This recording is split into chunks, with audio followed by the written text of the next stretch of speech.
Live from downtown Detroit, home of WDIV and Click on Detroit, Local 4 News at 5 starts now. Our first work day in March, 52, not bad, but is this the best we're going to see for the rest of the week? Victor. Usually these guys are running away from officers trying to perform stunts in their cars, but now that won't be necessary because they found their own spot right on this private lot. I'll have that story coming right up. All right, Victor, we're going to begin, though, with the coronavirus picking up speed around the world and outside of China. The U.S. death toll has risen to 6. All of the fatalities, we hasten to mention, happening around Seattle. 4 of those 6 victims were all residents in the same nursing home. But as we get started here at 5, it's important to remember the CDC says the risk level for the coronavirus here in the United States remains low. That's right. So let's roll through today's big headlines. So far, 96 cases have been reported here in the United States with those 6 fatalities that we just told you about. The coronavirus is now on every continent except Antarctica, with nearly 90,000 people infected. More than 3,000 have died. We want to bring in Karen Drew with a closer look at what's happened in the U.S. and the response. Karen. Kim and Devin, as labs all across the country are becoming able to test for the coronavirus, health officials are warning those case numbers will continue to increase. Some 75,000 tests are now available, with many more coming over the next week. Those results expected to reveal how widespread this virus already may be. As the number of confirmed cases and concerns grow across the U.S., so do the warnings from physicians, health officials, and politicians about what's to come. Think about this as a really big snowstorm that is about to hit us. Except this storm is invisible, and many experts say inevitable. 6 patients with the virus have died in Washington state. As testing expands, more cases are expected. Unfortunately, this is something that we expected. Whenever you have a respiratory disease that's easily transmissible, you're going to get community spread, and it's going to become difficult to pinpoint the source of each and every infection. More than 90 confirmed cases now in at least 14 states. We are in uncharted territory. Health experts stress there is no need for panic, but rather preparation. With early aggressive measures, countries can stop transmission and save lives. Measures like washing your hands often and avoiding those who are sick or have traveled to areas where the virus is widespread. Health officials urging the public to save masks for the healthcare workers. We know that the vast majority of people who are going to be infected by this virus will not have serious illness. But those who do, our healthcare workers, will do and are doing everything to help manage patients in need. In turn, we need to do everything to help those healthcare workers. We sure do. The symptoms of the coronavirus are fever and coughing, and in serious cases, shortness of breath or pneumonia. It is believed to spread primarily through respiratory droplets when people cough or sneeze. And I think we were talking about this at 4 o'clock, Kim. It's all about perspective. It's okay to be prepared, as they said, but let's just keep it in perspective. Worry a little. Yes. Probably wise. Yep. Karen, thank you.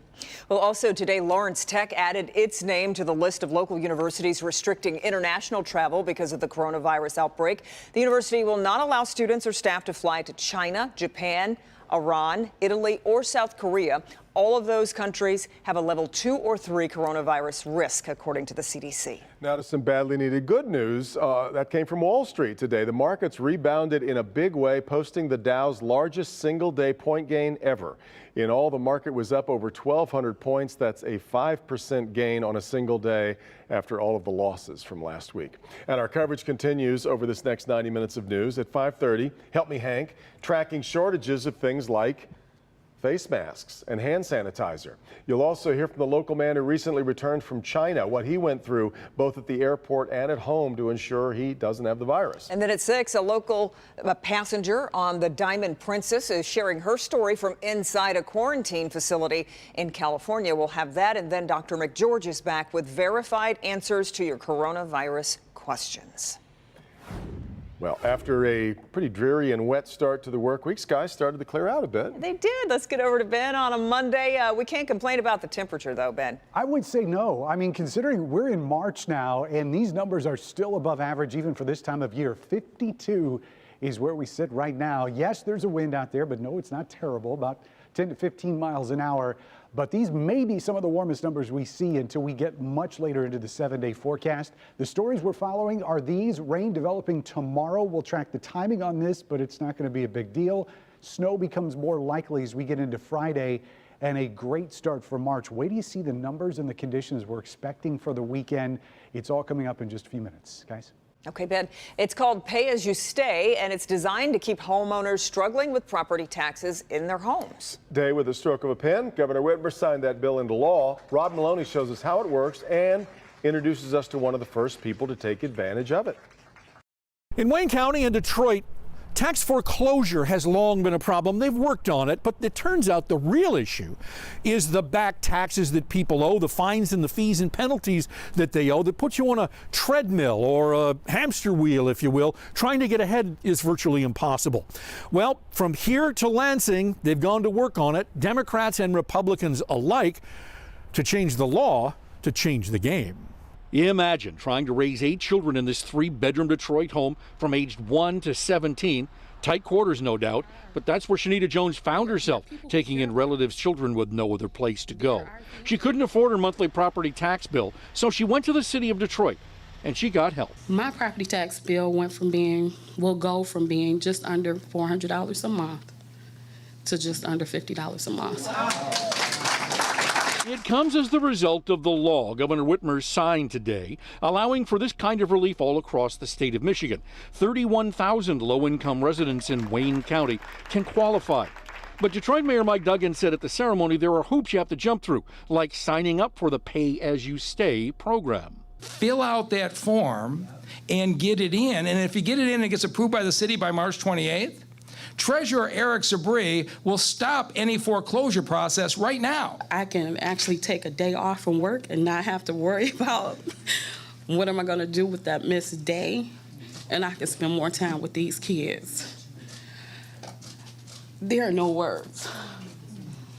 I thank you all.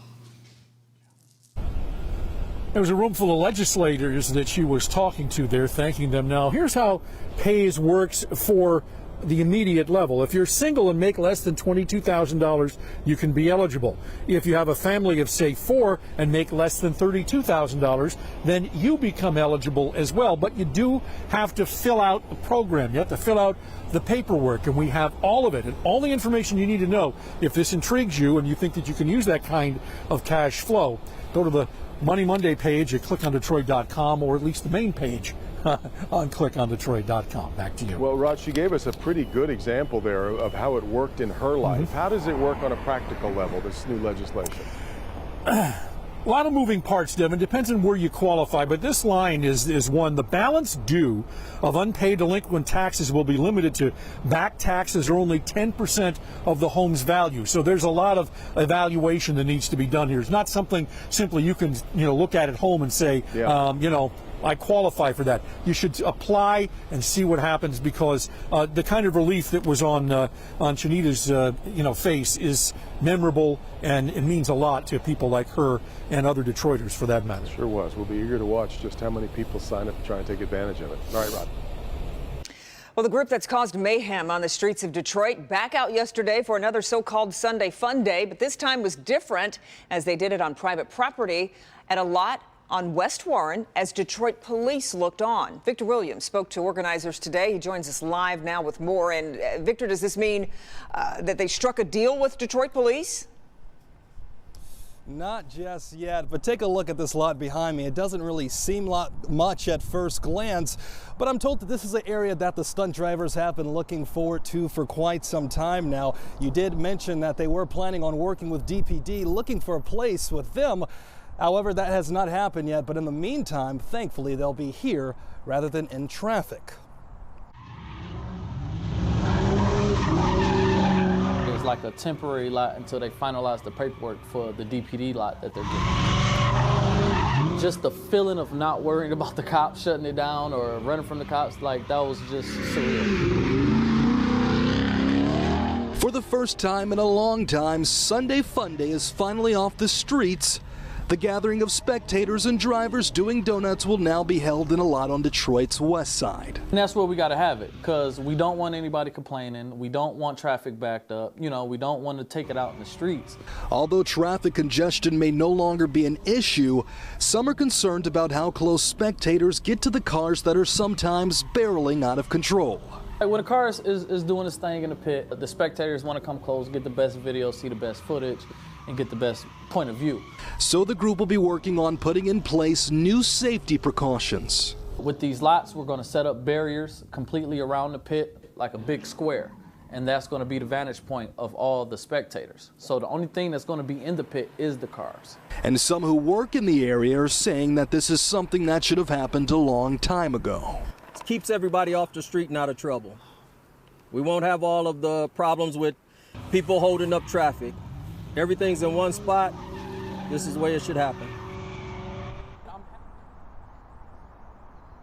And one thing we'll point out is that you won't find any homes in this area. Most of the buildings are old warehouses. So with that being said, I have a feeling that there won't be too many noise complaints. In the meantime, we are reporting on the west side. Victor Williams, Local 4. So, Victor, you mentioned no deal has been struck. Then what are police saying about this? Well, they're saying right now this is private property, so the owner of the property here is going to have the responsibility on him if something does happen out here. But for the most part, since they're out the streets, they're not really concerned. Interesting. Okay. Victor, thanks.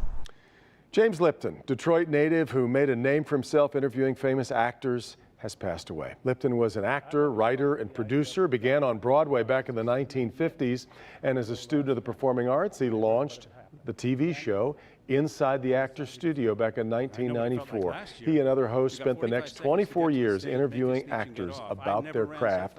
James Lipton was 93 years old. Everyone will long remember the list of questions he would ask at the end of the interview with things like, what is your favorite curse word? What do you hope God says to you when you arrive in heaven? Really always interesting. The race for the White House got a lot more interesting today. That it did. New tonight, how two major exits from the race are causing a huge shakeup ahead of tomorrow's Super Tuesday primaries.